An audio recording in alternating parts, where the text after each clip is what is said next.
الجايزة دي كنت كل سنة باخدها وأجري عشان أروح لجدتي أفرّحها، لإن كانت بتفرح أوي لمّا بتشوفه تقول لي: "ورّيني الفيديو." أقعد أفرّجها طول الليل. جائزة أفضل مصمم أفراح.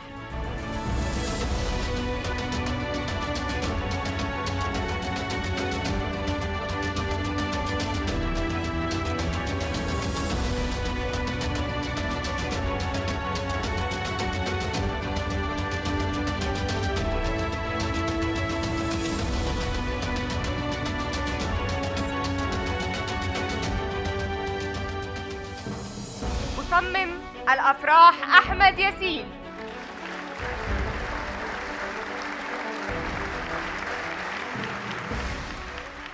مساء الخير. فخور جدًا إن أنا باتكرّم النهارده ورايح حضارة مصر العظيمة الأهرامات، وطبعًا شكرًا أستاذ أحمد الهواري وشكرًا The Best. والجايزة دي كنت كل سنة باخدها وأجري عشان أروح لجدتي أفرّحها، لإن كانت بتفرح أوي لمّا بتشوفه تقول لي: "ورّيني الفيديو." أقعد أفرّجها طول الليل. بس السنة دي للأسف مش هاعمل كده لإن هي رحلت، فباهديها لروحها ونسألكم الدعاء وشكرًا ليكم جميعًا، شكرًا من القلب.